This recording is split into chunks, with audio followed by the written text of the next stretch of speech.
بسم الله الرحمن الرحيم وصلى الله على سيدنا محمد وعلى آله وصحبه وسلم رضي الله تعالى عنه وسدد التابعين وعلماء أملين وأئمة الربع المجتهدين ومقلدين إلى يوم الدين أما بعد. والحمد لله.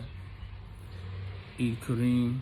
This is a post Ramadan class. We haven't had a class in a little minute. Alhamdulillah. We're returning back to our purification of the heart class, where we'll be coming from selected texts of Shehu Uthman Dan Fodiyo. But before we get into the class, I'd like to, thank the viewers and subscribers. But as you know, we're trying to build our channel, and for the channel for people to learn the minhaj of Shehu Uthman Dan Fodiyo, some of the Amala Ahl Medina, the Sunnah of the Prophet Sallallahu Alaihi Wasallam, which is all intertwined, tied in one, and the teachings and the classes from the Tajdeed of Sunnah Institute / Master Uthman Dan Fodiyo. So what we're asking of you is to click the subscribe button and refer these videos to others and share, inshallah. You can also follow us on Facebook. On our like page is Shehu Uthman Dan Fodiyo / Tajdeed of Sunnah Institute, or you can follow me on my personal page, Khalil Abdullahi, and also visit our website, masjiddanfodiyo.com. So anyway, without further delay, we want to get into it because we try to keep our durus, some of them, under 30 minutes, or nothing higher than an hour. Inshallah, we'll try to keep this under 30 minutes, inshallah. So today we'll probably do, it's probably this particular section that we're going to go over, which is dealing with kibr, with arrogance, will probably be a two-part lecture series. So anyway, the Shaykh, rahimahullah, Talib Mu'alif rahimahullah, the author, he said about kibr, right? It is a blameworthy quality or characteristic, and it's forbidden to behave with it. And he quotes the ayat of Allah subhanahu wa ta'ala, where he says, سَأَصْرِفُ عَنَ آيَاتِ الَّذِينَ يَتَكَبَّرُوا فِي الْأَرْضِ بِالْغَيْرِ الْحَقِّ. Right? Allah subhanahu wa ta'ala mentions in this ayat, he said, I'll keep away my signs, those who show arrogance on the earth without right. And Allah Ta'ala goes on, he says, وَإِنَّ يَرَوْا كُلُّ آيَاتٍ لَا يُؤْمِنُوا بِهَا وَإِنْ يَرَوْا سَبِيلِ الرُّشْدِ لا يتخذه سبيلا وإن يروا سبيل الغي يتخذه سبيلا ذلك بأنه كذبوا بآياتنا وكانوا عنها غافلين. So he opens up and he's quoting the ayah from Surah A'raf, where he mentions Allah Ta'ala, he says that I will turn away my signs, my ayat, those who are arrogant in the earth without right. So just sort of brief explanation to kind of like put it in context. Allah subhanahu wa ta'ala is speaking of people that are arrogant, that are rejecting Allah subhanahu wa ta'ala, that are being arrogant without right to do so, because one of the names of Allah Ta'ala is Al-Mutakabbir, right? Allah Ta'ala has the absolute right to be takabbur, right? Because he's Allah subhanahu wa ta'ala. In creation has to remain humble. And of course the Sheikh, he's going to explain, as Sheikh Uthman Dan Fodiyo, his methodology is that he'll point out the issue, and he'll give a knowledge cure and an action cure, right? So he'll point out the sickness, he'll go in depth into the sickness, but he'll also point out the knowledge cure and the action cure. Now, if you reflect back, if you missed the last class that we did, was the disease of the heart from ujub, right? Now, there's a scholarly debate, I think I mentioned this before, that whether the diseases of the heart starts from ujub or does it start from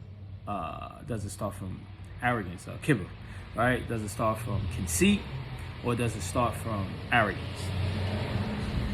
So anyway, Allah subhanahu wa ta'ala in this ayat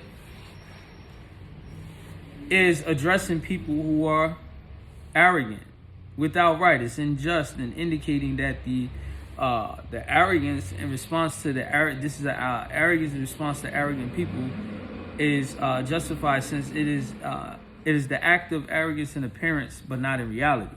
That is known as takabbur, right? Where there's a statement, takabbaru ma'a takabbirina tawaddu', right? That showing arrogance to an arrogant person is an act of humility. It's an act of how to humble a person, right? Because when you show humility to a person who's arrogant to you, the only thing they do is increase in arrogance, right? It doesn't humble them. It actually increases them in arrogance. But when you give them back the same arrogance that they're giving you, now it's like a form of sadaqah to them. It's a presentation, like, calm down. The arrogant person don't like to be addressed like that. It feels embarrassing, especially if they're arrogant for something where they're priding themselves off of something, and you can clap back that same type of arrogance, like, because the arrogant person, they have to put themselves over and above other people by any means necessary, no matter what it is, whether it's for reasons of deen, right? If they think they know more Quran than you, then, they be like, you guys are sitting around wasting time, never learning Quran, or, so on and so forth. So sometimes it's an act of humility for the person. So the effects of arrogance, Allah subhanahu wa ta'ala is saying, keep away his signs, right? Those who show arrogance, this ayat implies that people who have an offensive sense of superiority over other people, they're deprived of knowledge, right? It's in understanding. So a person who's arrogant, even with knowledge, in Islamic knowledge, right?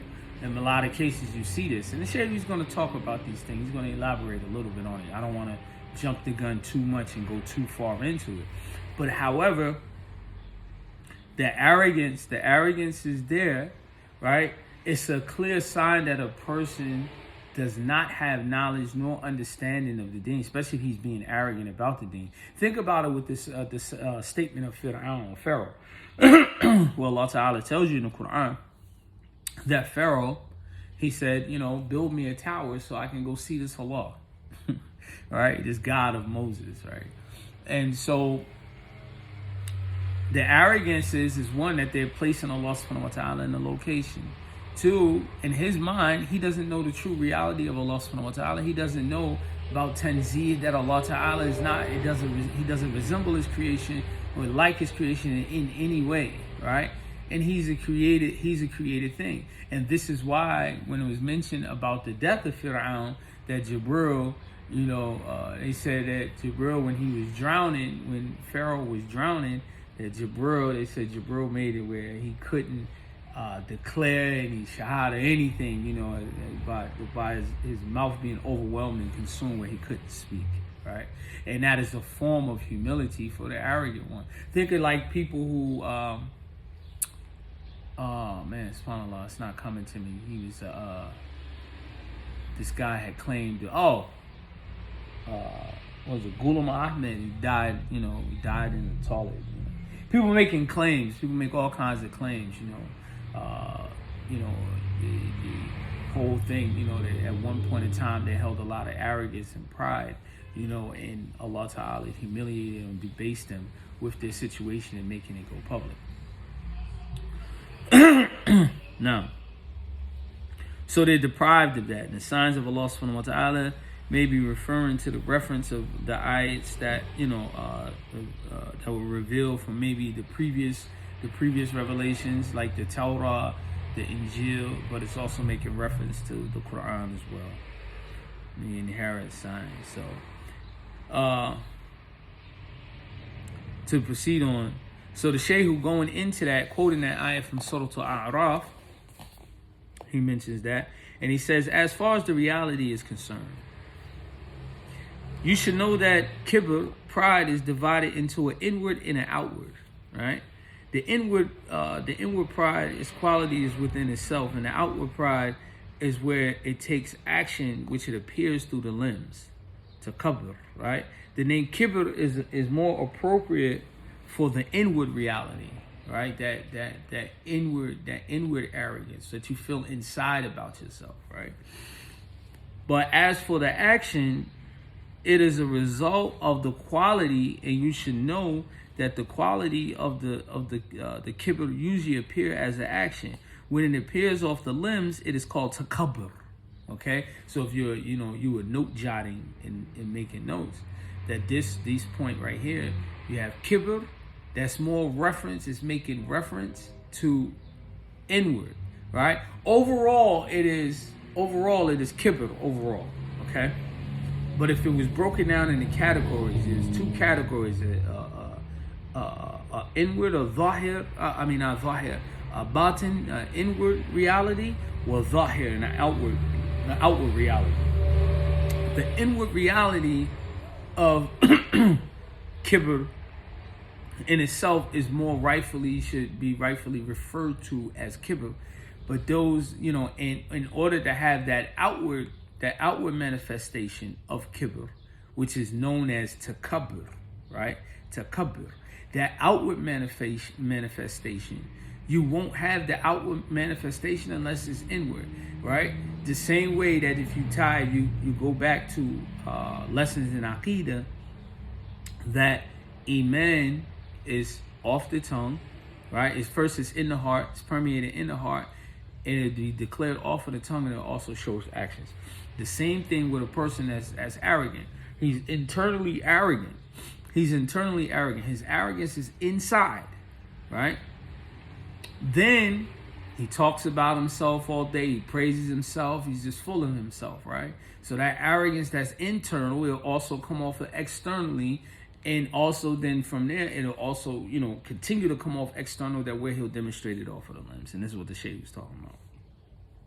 He said when it does not manifest itself, then it's just called kibr, right? And you have people that are arrogantly inside. Sometimes confidence can be mistaken for kibr as well, right? Because especially when it comes to Allah subhanahu wa ta'ala's deen, a lot of the back and forth between within the Black American community, with the whole argument. I won't just limit it to the Black American community, but this is what I'm more familiar with. I've heard it in other communities as well. But the whole argument, we shouldn't be arrogant, we shouldn't puff out our chests and refer to the kuffar as kuffar, and so on and so forth. It should be, they should be humble and things of that nature. There's times where it is required to show that arrogance towards the disbelieving people. But every person that does not believe, that is not Muslim in general, if they're not displaying that same arrogance to you, then you shouldn't display it to them. But however, changing the terminology is not really going to soften the blow, right? Allah subhanahu wa ta'ala refers to disbelievers as kafir. That's the Arabic term for it. There's nothing you can do to actually change that.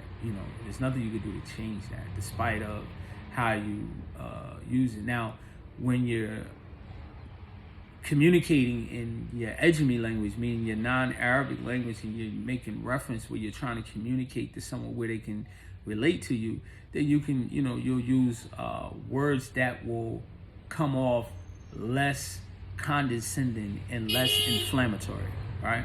Less condescending, less inflammatory. So you may refer to a person, you may not call them a kafir outright, even though now, like, because social media thing, you understand what kafir means. Kafir is just a disbeliever. They don't believe, they don't follow Islam, they don't believe in Islam. But instead of some people look at it and say, that's an inflammatory statement, which a Muslim shouldn't see it as that, because that's what Allah Ta'ala refers to the disbelievers as. So maybe you use the term non-Muslim, right? It's less offensive, less inflammatory. Okay, fine. But case in point, if you're dealing with someone who is condemning Islam, then of course, you may have to humble them by pointing out their belief. Some of the best times that I've ever watched or observed that with regards to dawah is if you ever get a chance to watch some of the old debates between Ahmed Deedat and Jimmy Swaggart, right? Those were some of the best times. Islam, they used to debate, back and forth with Christians, and Muslims would debate and exchange about the faith. But anyway, back to kibble, purifying the heart.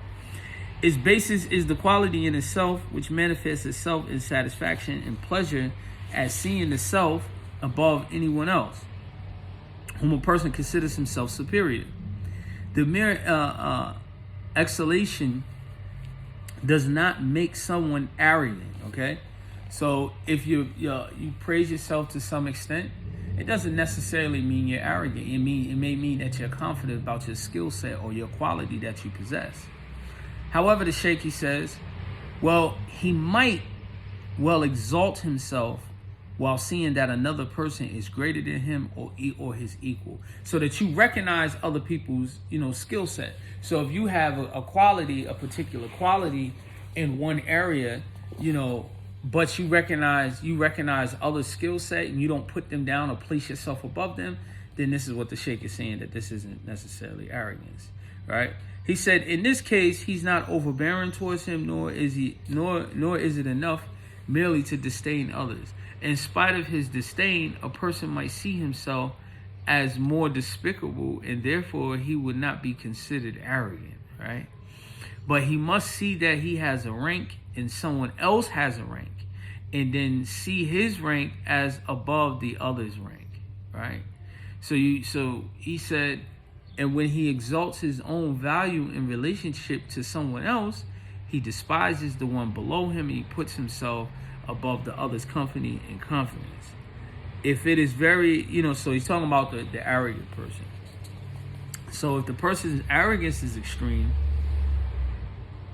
he may spurn the other person's service and not even consider him worthy to stand in his presence. And you see that with people, where, we've seen this, and we even experienced it with Muslim scholars. You're like, listen, I'll open my home to you. Oh, no. When you open your home to someone, it doesn't matter whether there's social status or what. When a person opens their home to you, they're extending themselves to you, right? But you have some people that say, look, I can never stay there. I'm too good for this. I must live in the top, 5-star hotel, and et cetera, et cetera.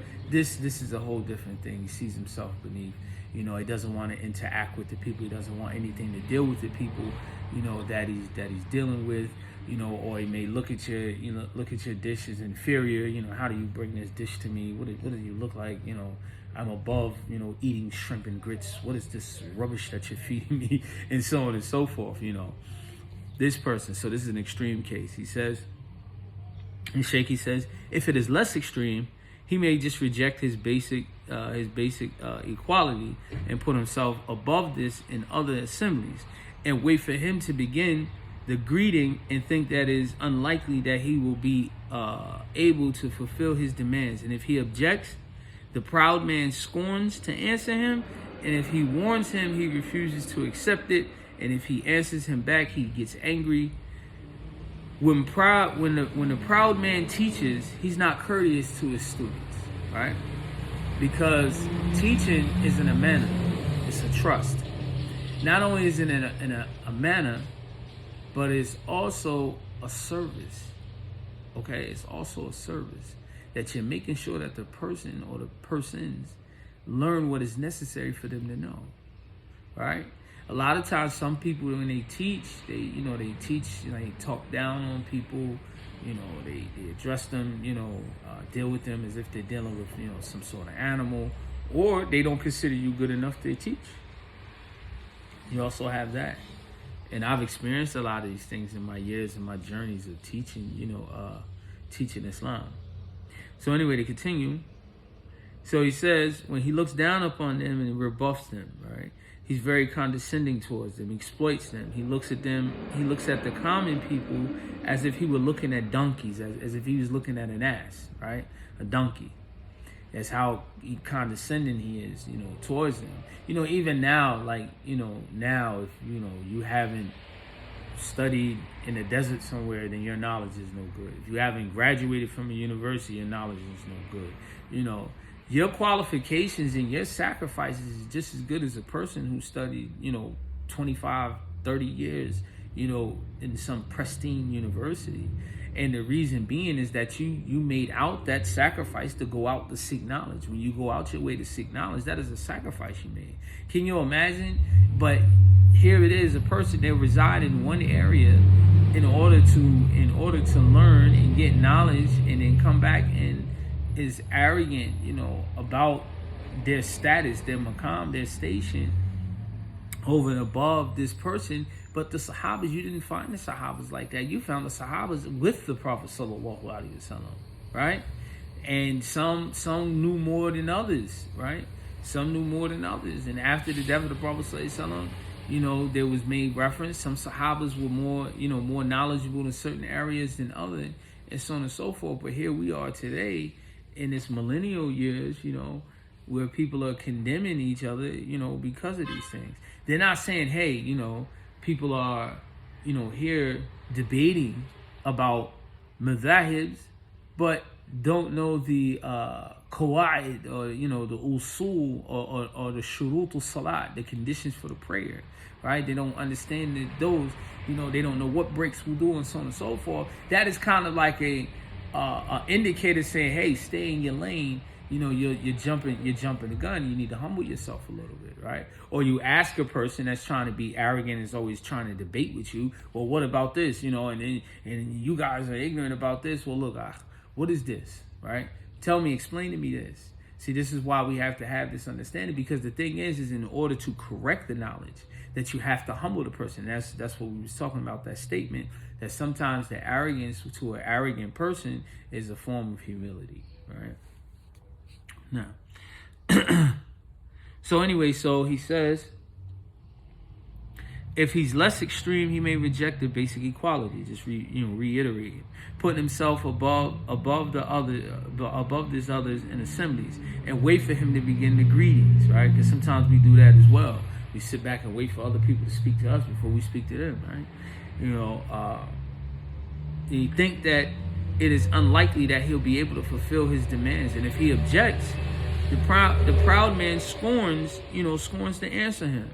And if he warns him, he refuses to accept it. If he answers him back, he's angry. When the proud man teaches, he's not courteous to his students. He looks down upon them. He rebuffs them, and he's very condescending towards them, and he exploits them. And he looks at the common people as if he were looking at donkeys, right? He thinks that they're ignorant and despicable. And there are many actions that come off from the quality of pride, and there's too many to be numbered. This is the reality of pride. The harm it does is immense. The ulama can help but only little against it, right? They can only, help themselves, and let alone other people, against pride. To rid yourself of pride, it takes some deep cleansing. Because a lot of our problems is based off of our pride. And we're only humble to people that we feel is superior to us, right? Those people who are inferior to us, we look down on them, and we, treat them bad. Like, go ahead, get out of here. You're nobody important. He says, so, once again, reiterating, the harm it does is immense, because a lot of things come from pride, right? The ulama can help but little against it, and let alone the common people. Now, one of the things that you'll find amongst us, in our customs, in our lands, is sometimes with our arrogance, we condemn people by means of sarcasm, or by means of what we call bidding on someone, right? Making mockery of them, right? you're saying condescending remarks, but trying to make it funny, so you're calling others to laugh at them while putting them down, right? There is immense harm in that. That's one of the harms that can come from it. Like the Shehu mentioned, he said the harm it does is immense, right? That's some of the harm. And today you'll find even, when people are debating, or even just having a discussion. You have some people, they'll have a discussion, you'll be discussing about this one masala of fiqh, and they feel the necessity to change the discourse, and I bet you guys didn't know this, and then over here and this, and and they're trying to establish themselves, and being arrogant while doing so.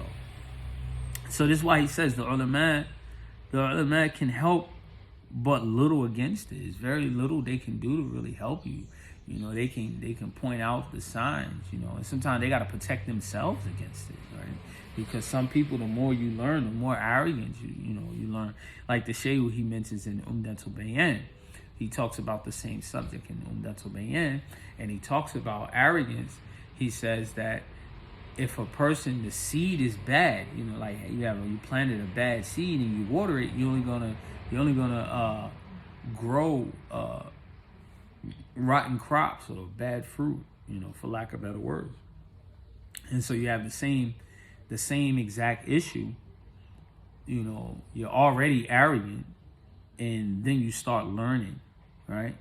And when you start learning, this increases. And this also happens, a true student of knowledge, when they study their fara'ain, when they're studying Iman, Islam, and Ihsan. You go through a stage, and this is why Ihsan is studied last. You go through that stage. When you start learning Aqidah, you go through that stage, you become cautious of people with corrupt Aqidah, right? And you're like a yellow belt or a green belt learning in a martial arts system, right? You want to try your new moves out. You're not as skilled as a black belt, but however, you want to try your new moves out, and you see, when you start learning fiqh, and you start learning and you start seeing, especially in our times, in our conditions, our places that we live, you'll start seeing and start recognizing that people really don't know their fara'ain. They don't know what really makes and breaks the prayer. They may know the names of the positions, but they don't understand, when to do sajdatul sahw, right? Or it's ba'di or qabli, right? They don't understand these particular things. What is the conditions for imam? What is the conditions for this, or what is conditions for that? What breaks this and what breaks that? You start to realize they don't understand that. And so then what happens is, if you're real strong and passionate about that, so you'll still continue to come to the masjid to pray the Jama'ah, instead of finding somewhere where the people, where you'll find that the people are qualified. Or what you also end up doing is, after you start learning fiqh, you start examining the person's prayer, like, almost in order to point out what they don't know, right? It's like you're examining them. You're like, okay, did he make the takbir ihram? Did he raise his hand at the earlobe, or his fingertips was at the earlobe and his thumbs was at the shoulder? Was it like this? Was it like that? And then, you start to examine it, or you start reading a couple hadith. Or what about even about the misinformed students, right? Where they start arguing, they say, hey, your salat is invalid because you didn't pray qabd, right? You didn't put your right hand over left, right? Not knowing what it is, knowing its rulings and things of that nature. So you start becoming a person who's critical of others. And then that third stage with ihsan, that is when you begin to taste humility, if Allah subhanahu wa ta'ala gives you that basira. Because some people's sickness in the heart can be so extreme that you can learn something 1,000 times and just think it's not you, it's everyone else, right? You'll think it's everyone else. Or you're a person that don't want to be known as someone that don't, or you're a person that don't want to be seen as someone not knowing, then you'll arrogantly reject the truth and the correction, right? These are some of the problems that you face, especially as a student and a follower, learning the path of tasawwuf, right?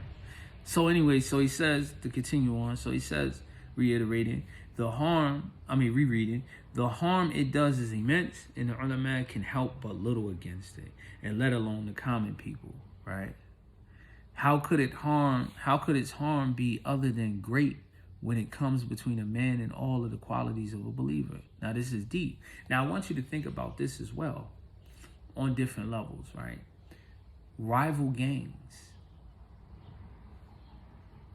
You've seen this during the time of the Prophet Sallallahu Alaihi Wasallam, where they try to use tactics between the Aus and the Khazraj. They will remind them, hey, how can you sit next to a Khazraj when he killed your cousin? You didn't even avenge your cousin. And so then what happens is you let it go for the deen. You say, hey, that was before Islam. Khalas. Sometimes it's hard for some people to let go. It's usually their pride that's in the way. It's also love for a person, especially when you're dealing with the death of someone else or something of that nature. But if you're going on and on and on and on and on about a generational war, a generational beef that people have, and this also contributes to a lot of inner city killings, right? A lot of people are utilizing firearms without even thinking twice. Usually that person got two issues going on with them. The first issue they usually have going on with them, other than the obvious of arrogance, they also have extreme anger issues as well, right? They don't have a balance with anger. And this is how you see that tasawwuf, dealing with the realm of ihsan, it helps correct the person overall and in general. It eradicates all of that. A lot of times people think that with the approach of ihsan, it's taking away, your chauvinism as a man, right? And you're taking that away from you, you're taking away. But that doesn't necessarily mean that the person has to have some level of self-control. It's some sort of discipline, Everything isn't always meant to have a reaction all the time. You can't always be reactionary, right? But a lot of times our reaction is with arrogance, and from arrogance, anger comes about. When a person sees that a person has a rank, and he'll go into it, and I know he definitely goes into it, the Shehu goes into it in depth in Umdatul Bayan, about the person seeing that they have a rank and the other person has a rank, right? He wants that person to lose that rank. What disease is that? Hasad, envy, right? He has a rank, and the other person has a rank as well. But not only just hasad, but when he sees the person now, he flares up. He's angry. What comes from that? Ghadab, anger. You see? And it just keeps going, and it keeps going. The diseases, they all stem from one, and it just like, it goes bad. It's like, the heart. And think about the heart. Why is it always referred to as the heart? Well, we talked about the heart turning and things of that nature, but also just on an anatomy level, right? You have your valves of your heart, right? You also have your veins, right? You have your arteries, right? And guess what? It supplies the entire body with its blood supply, right? Boom. And it pumps it out, purifies that, purifies it, sends it back, and goes to the chambers and shoots back through the body. The same way the heart is important to the rest of the body with the blood, is the same way that having a pure heart is beneficial to your entire deen overall. It is that important. So I'm gonna just read briefly through this next paragraph, and then we'll stop and we'll do part 2, inshallah. I'm trying to the videos, they'll be coming consistently, but I try to give them a little gap, for people to view them.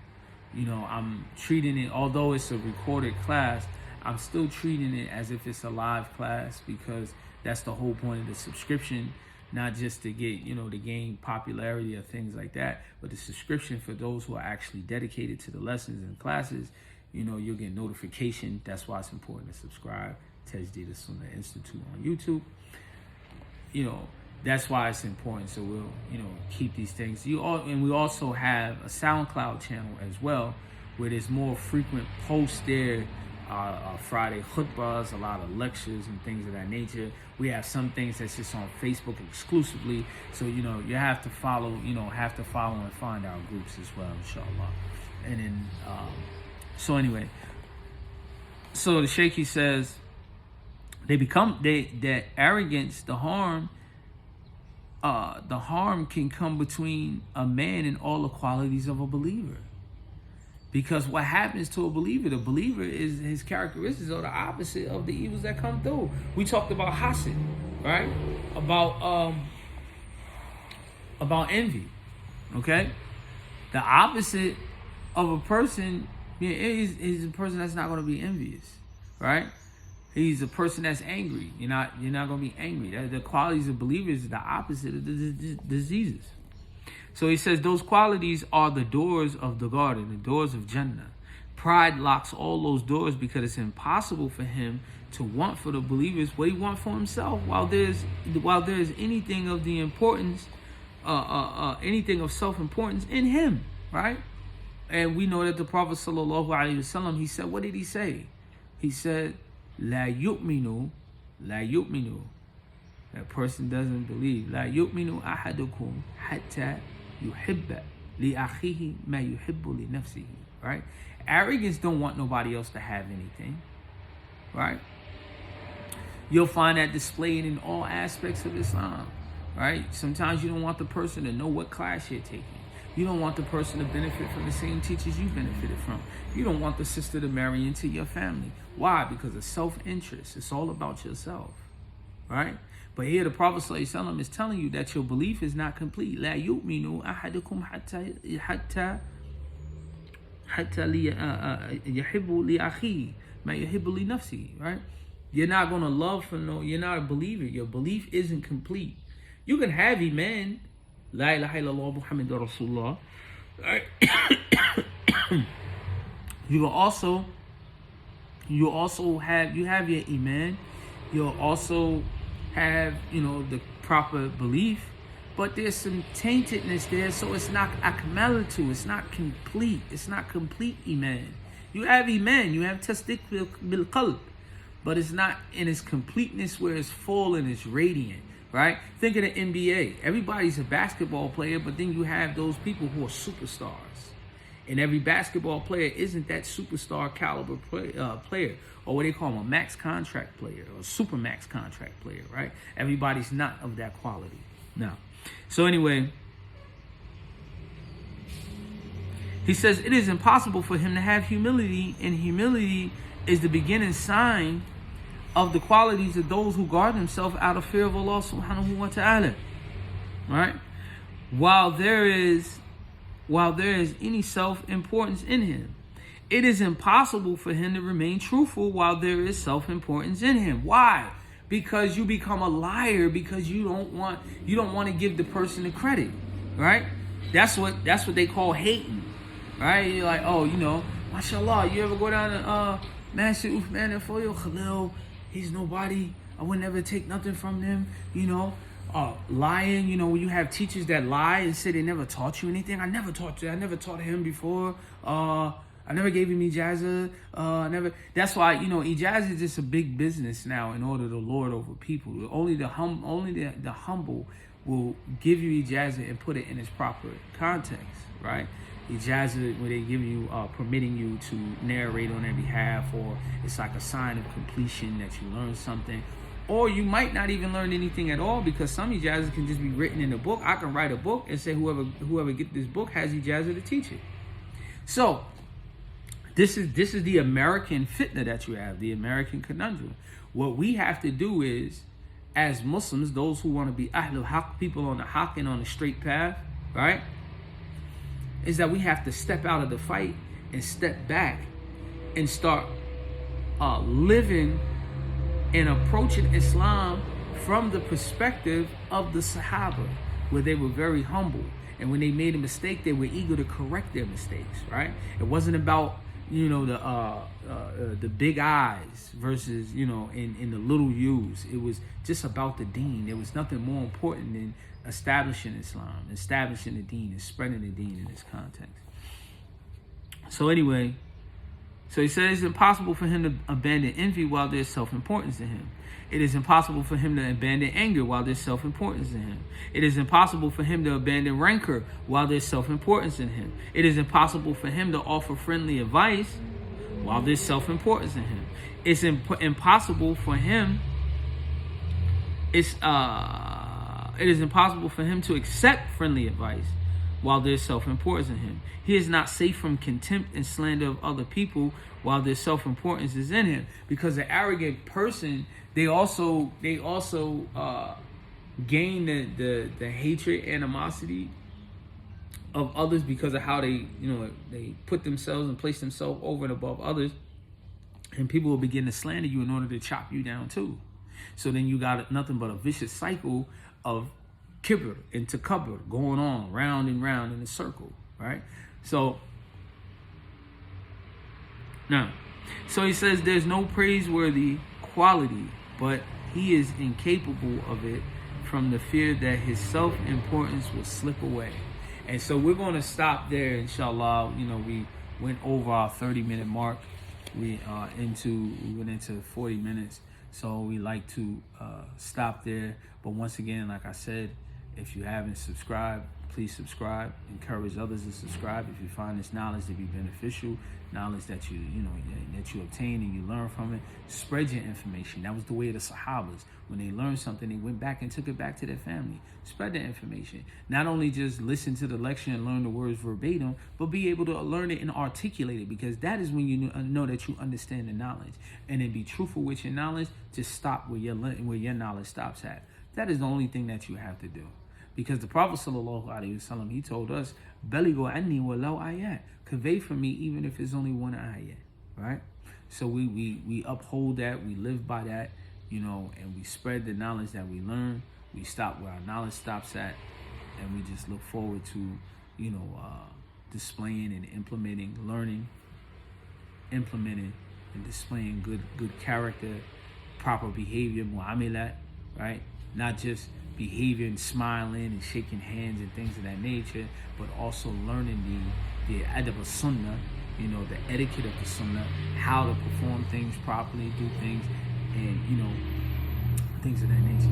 So we'll close out once again, like I said, Tajdeed al-Sunnah Institute on YouTube. We also have MasterDanFodiyo.com. We're also on Facebook, Master Dan Fodiyo, Tajdeed al-Sunnah. You look us up, we're there. If you want to donate, we have Cash App, all the information for donations and things of that nature. They're all on our website.